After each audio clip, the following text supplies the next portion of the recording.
아마 많은 분들이 작년 2023년 최고의 영화를 하나 뽑으라고 하면 크리스토퍼 놀란 감독의 오펜하이머를 뽑을 것 같습니다.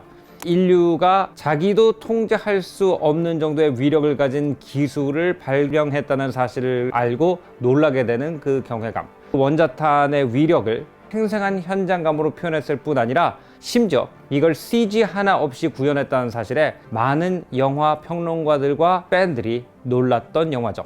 최근에 제가 어떤 책을 읽게 됐는데 이 책을 읽고 오펜하이머를 다시 보니까 뭔가 두 개가 딱 맞아 들어가면서 오펜하이머가 2024년 지금을 살아가는 현대인들한테 무슨 말을 해주려고 했는지 다시 생각하게 되는 계기가 됐어요.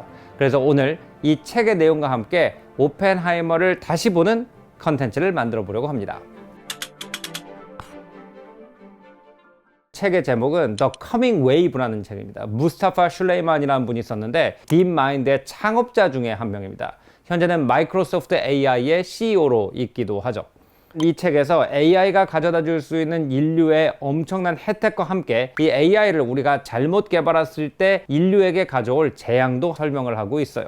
예를 들어서 어떤 사람이 수천 대의 드론을 사서 거기에 독침을 발사하는 장치를 단 다음에 AI 안면 인식 기술을 이용해서 자기와 반대 정치 성향을 가진 사람만 타겟해서 독침을 쏘게 한다면 우리의 민주주의의 미래는 어떻게 될 것인가? 또는 DNA 에디팅 툴인 크리스퍼 같은 거를 이용해서 어떤 악덕한 인종차별주의자가 특정한 인종만 죽일 수 있는 바이러스를 개발해서 퍼뜨린다면 도대체 인류는 어떻게 될 것인가? AI와 바이오 테크놀로지가 진화할수록 우리는 인류를 어떻게 끌고 나가고 싶은지에 대해서 대비를 해야 된다는 생각으로 이 책을 썼다고 해요. 근데 인류가 너무 강력한 기술을 개발한 후 이 기술이 잘 쓰면 굉장히 좋겠지만 잘못 쓰면 인류를 멸망시킬 수도 있겠는데 라고 하는 패닉에 빠졌던 시절이 또 한 번 있었다고 하죠. 이게 바로 언제냐? 오펜하이머의 영화 배경이 되는 1947년 정도부터 1954년까지 미국이 원자폭탄을 개발하고 또 적국인 소련이 원자폭탄을 가지고 있다는 걸 발견하고 이 두 나라가 언제 원자폭탄을 가지고 전쟁을 할지 모르는 그 살벌한 분위기 속에서 세계가 떨던 그 시대가 AI와 바이오 테크놀로지가 어떻게 사용될지 모르는 지금 시대와 상당히 닮아 있다라는 구절을 읽으면서 오펜하이머를 다시 봐야겠다라는 생각을 했어요. 1950년대 미국의 학교를 묘사한 필름을 보면은 가장 많이 나오는 장면 중에 하나가 학교에서 갑자기 사이렌이 울리면은 아이들이 책상 밑으로 대피를 하는 장면이 있습니다. 미국은 소련에서 굉장히 멀리 떨어져 있었음에도 불구하고 왜 본토에서 이런 훈련을 하고 있었느냐? 소련이 핵무기를 개발했다는 사실을 미국이 알게 되고 이 원자탄을 장거리 로켓에 장착해서 미국으로 쏘아보낼 수도 있다라는 공포가 미국을 휩쓸던 시대입니다. 이 시대를 Age of Nuclear Fear라고 부르기도 하죠. 그렇다면 1950년대와 60년대 초반 세계가 어떤 상황이었길래 많은 미국인들이 정말 내일이라도 핵전쟁이 있을 수 있다라는 공포에 떨면서 살았는지 한번 역사 속으로 되돌아가 볼게요. 영화에 나온 것처럼 독일에서 처음으로 원자가 쪼개지면 그 안에서 어마어마한 에너지가 나온다라는 것을 발견하게 됩니다. 근데 1939년은 독일이 폴란드를 침공하면서 2차 세계대전이 발발하기 시작한 시기이기도 하죠. 당시 독일이 처음으로 핵 분열에 성공했을 정도로 어마어마한 기초과학 능력을 가지고 있었는데 이 기초과학을 전쟁이 시작하자 당시 사람들이 봤을 때는 기이한 신무기를 개발하는데 실제로 많이 사용이 됐죠. 예를 들어서 그 당시에 주력 전투기와 폭격기들이 프로펠러를 동력으로 움직이던 시대에 독일 공군은 Me-163이라고 하는 로켓의 힘을 이용한 전투기도 만들었고요. Me-262라고 하는 처음으로 대규모로 전장에 투입된 제트기를 만들기도 했습니다. 또 V2라고 하는 오늘날 토마호크 크루즈 미사일의 조상급이 되는 세계 최초의 미사일을 실전 투입하기도 했고요.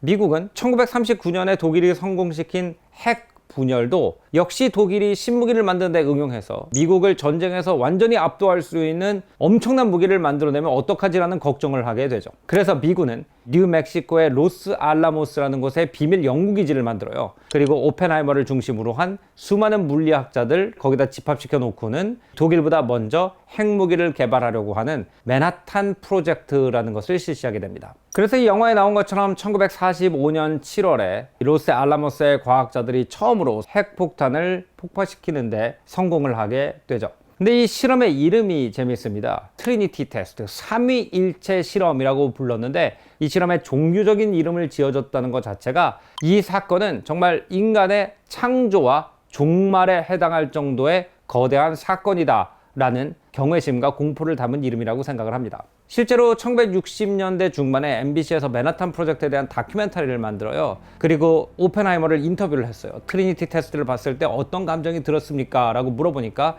그때 오펜하이머가 이런 대답을 합니다. 이제 세상은 이전과 절대로 같을 수 없다는 것을 누구나 알고 있었습니다. 우리 중에는 웃는 사람도 있었고 우는 사람도 있었고 침묵하는 사람도 있었습니다. 나는 인도 경전 바그바드 기타의 한 구절을 생각했습니다. 비슈누 신이 알주나 왕자한테 의무를 다하라고 설득을 하면서 여러 개의 팔이 가진 모습으로 변신하면서 이렇게 말하죠. 나는 이제 죽음이 되었다. 세계의 파괴자. 아마 당시 거기에 있는 여러 과학자들은 이런 마음을 모두 가지고 있었지 않을까 생각이 됩니다. 바그바드 기타를 보면은 알주나 왕자가 자기의 의무를 다하기 위해서는 수많은 사람이 죽을 수 있는 끔찍한 전투를 벌여야 되는 상황 앞에서 고민을 하고 있습니다. 그때 비슈뉴가 와서 알주나한테 이 파괴도 인생의 일부니까 나가서 싸워라, 뭐 일종의 이런 식으로 얘기를 했던 모양이에요. 다시 말하면 그 당시의 과학자들도 이 전쟁이라는 상황 안에서의 윤리와 인간으로서 가져야 되는 기본 윤리의 충돌, 즉 사람을 죽이는 무기를 만드는 건 나쁜 것이지만 그렇다고 악의 무리가 이기는 것은 더 나쁜 거 아닌가라는 이 양심의 충돌을 느꼈고, 자기들이 느끼고 있는 갈등과 핵무기가 가지고 있는 위력을 한 번에 표현할 수 있는 문장을 이 인도 고전 안에서 오펜하이머는 찾았던 모양입니다. 지금 우리는 새로운 기술이 나올 때마다 야, 이 기술이 어떻게 인류를 유복하게 만들지에 대해서 생각하는, 무스타파 슐레이만은 심지어 테크노 유토피즘이라고까지 부르는 시대에 살고 있어요. 근데 그 당시 사람들은 왜 이런 새로운 위력을 가진 기술을 보고 그렇게 떨었는지를 생각해 볼 필요가 있습니다. 그들이 역사적 경험 속에서 인간은 이런 존재다라고 알게 된 것과 1980년대에 태어난 제가 느낀 거와는 매우 아마 달랐을 거예요. 그들이 경험한 세계는 이래요. 18세기 중반에 산업혁명이 고도화되면서 굉장히 많은 새로운 기술들이 만들어졌습니다. 근데 1914년에 1차 세계대전이 나면서 이 인간을 유복하게 해준다는 약속을 가지고 만들어진 기술이 전부 다 죽음에 사용이 됐어요. 영화 1917에 나오는 것처럼 1차 세계대전은 첫 번째 대량 기술 전쟁이었잖아요. 장거리 박격포, 전투기, 철조망, 독가스, 지뢰 이런 것들이 무한히 생산되면서 수백만 명을 죽음의 수렁으로 이끌어갔던 전쟁이 1차 세계대전이었어요. 이 이후로 많은 지식인들이 뭐라고 얘기를 했냐면 1차 세계대전은 War to end all wars라고 얘기를 했습니다. 모든 전쟁을 끝낼 전쟁. 즉 전쟁이라는 것이 옛날과 다르게 얼마나 끔찍했는지를 강대국들이 몸소 경험했다 이거예요. 그렇기 때문에 다시는 그런 실수를 반복하지 않을 것이다. 근데 그로부터 20여 년이 돼서 인간은 그 멍청한 짓을 또 한 번 되풀이해요. 2차 세계대전을 냅니다.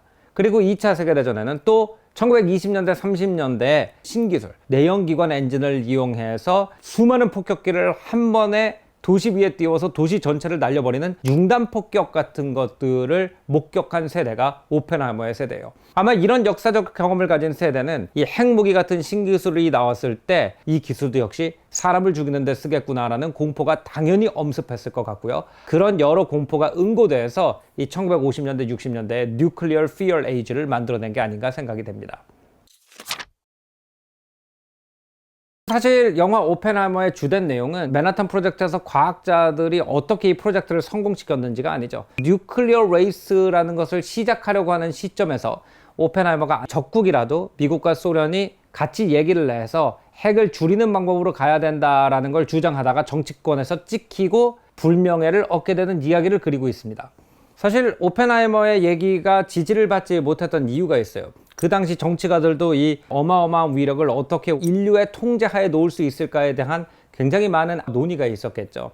근데 그 당시 많은 미국의 정치가들은 이 소련과의 적대적 관계는 절대로 대화로는 해결할 수가 없을 거라고 생각을 했고, 전략적인 대칭을 통해서 아무도 핵무기를 못 사용하는 상황을 만들어야 된다고 여겼다고 해요. 그 당시에 이런 전략을 MAD, Mutually Assured Destruction이라고 얘기를 했어요. 다시 말하면은 미국도 소련 전체를 파괴할 만한 원자탄을 보유하고 있고, 소련도 미국 전체를 파괴할 만한 원자탄을 보유하고 있다면, 둘 중에 한 나라가 핵무기를 사용하는 순간 상대편 국가가 그 나라를 향해서 자기가 가지는 모든 핵무기를 다 발사할 것이고, 서로 그렇게 생각한다면 두 나라 다 핵무기를 사용할 수 없을 것이다 라는 것이 MAD예요. 근데 1960년대 초반에 큐바 미사일 사태라는 게 일어나죠. 미국과 소련이 서로 커뮤니케이션을 하지 않는 상태에서 치킨 게임을 하다가 정말 한 함장의 결정이 아니었으면 전쟁이 일어날 수 있었던 상황까지 가게 됩니다. 그래서 1963년에 Partial Test Ban이라고 하는 핵무기의 실험을 제한하는 국제 조약이 이루어지고요. 1968년에는 NPT, 즉 핵무기를 이미 가지고 있는 나라 외에 다른 나라들이 핵무기를 가질 수 없게 하는 여러 가지 법안들을 만들어서 이 핵무기를 일반적인 전쟁에서 함부로 사용할 수 없는 국제적 분위기를 만드는데 많은 국가들이 협조를 하게 돼요. 그래서 많은 과학자들이 이거 지구의 종말을 가져올 수도 있다라고 생각했던 이 무시무시한 기술을 냉전이라는 굉장히 특수한 정치적 상황에도 불구하고 많은 과학자들의 용기 있는 발언 플러스 각 나라들이 전통적인 적대 관계라는 감정을 뛰어넘고 서로 인류의 보존을 위해서 커뮤니케이션을 한 결과, 무스타프 슐레이만이 말한 대로 이 원자력 에너지는 인간이 제대로 통제하고 청화를 위해서만 쓴 이례적인 기술이 된 거죠. 미국 에너지부 산하에 있는 핵에너지 연구소의 발표에 의하면 미국은 원자탄의 원리를 그대로 이용한 원자력 발전소에서 7750kWh의 전력을 생산한다라고 합니다. 이것은 약 7200만 가구, 어떻게 보면 우리나라 전체 인구보다 많은 가구 숫자에 전력을 원활하게 수급할 정도의 전기라고 해요. 트루만 대통령이 핵폭탄의 위력을 전쟁을 이끄는 데 사용하고는 우리가 만든 폭탄은 우주가 움직이는 원리를 이용해서 만들었다라고 방송을 하는 장면이 나오는데요. 그렇게 여겨질 정도로 당시 석탄이라든지 석유를 쓰던 사람들한테 원자력의 위력은 엄청난 것이었고요. 이거를 평화적으로 이용할 때 그 위력은 정말 놀라운 결과를 만들어내죠. 예를 들어서 유라늄 1g으로 만들어내는 전기를 석탄으로 만들려고 하면은 석탄 4톤이 필요하다고 해요. 만약에 우리가 바로 내일 이 원자력 발전소를 다 중지시키고 이걸 다 LNG 발전소로 바꾼다라고 하면은 이 인류는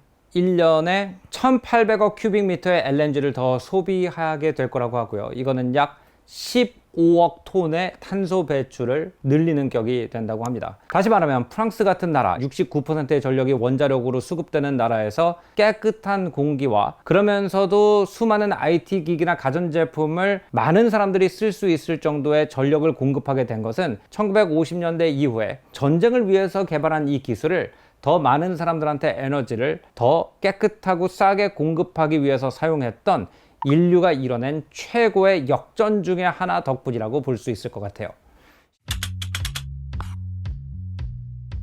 오펜하이머라는 영화가 우리의 가슴을 울리는 이유는 기술 발전을 봤을 때 이것이 인간을 어떻게 바꿀지, 괴물을 만들지, 한 차원 높은 문명의 수준을 즐기게 될지 모르는 데서 오는 그 공포를 인간은 굉장히 많은 시대에서 반복적으로 느껴왔기 때문이라고 생각을 합니다. 예를 들어서 철기 시대에 대해서 교과서에서 배우잖아요. 철을 재련할 수 있는 기술이 보편화되면서 철로 된 쟁기도 사용할 수 있고 기술을 통해서 비약적으로 발전했다라는 얘기를 많이 해요. 근데 이 시대에도 부작용이 있었습니다. 이 금속으로 칼을 만들 수가 있죠. 창도 만들 수가 있고. 근데 청동기 시절에는 이 청동이라는 것 자체가 비싸고 구하기가 어렵기 때문에 일부 전사 엘리트들만 무장을 하고 있었고, 전쟁을 하더라도 전사 엘리트들끼리의 싸움인 경우가 많았대요. 하지만 무기가 싸지고 대량 생산이 가능해지면서 도시국가 하나 전체가 무장하는 일이 많아지고 전쟁이 더 자주 생기고 훨씬 더 많은 사상자를 내는 방식으로 변모해 간 거죠. 철기 시대의 지중해 끊임없는 전쟁을 스스로 목격한 로마 시인 알비우스 티블루스는 이런 얘기를 남겼죠. 처음으로 죽음의 칼날을 재련한 대장장이는 과연 누구였나? 그의 마음 역시 거친 철로 만들어져 있었을 것이다. 우리 인간이 새로운 기술이 나오면은 부정적인 면도 있지만 긍정적인 면으로 이거를 사용하기 위해서 끊임없이 새로운 정책과 안전장치와 기술을 만들어냈다는 것, 그리고 그것 때문에 50년 전의 인류가 상상도 못하는 삶을 우리는 살고 있다는 것을 잊어버리는 경우가 많은 것 같습니다. 60년대에는 세상을 멸망시킬 거라고 생각했던 기술이 수많은 사람들이 집에 불을 켜고 안락한 삶을 즐기는 그 원리가 됐다는 것은 인간한테 많은 희망을 가져다주는 메시지가 아닌가 생각이 돼서 오늘 컨텐츠 만들어 봤습니다. 오늘 조승현의 탐구생활은 여기서 마무리하고요. 다음번엔 더 재밌는 역사 문화 이야기로 찾아뵙겠습니다. 안녕히 계십시오.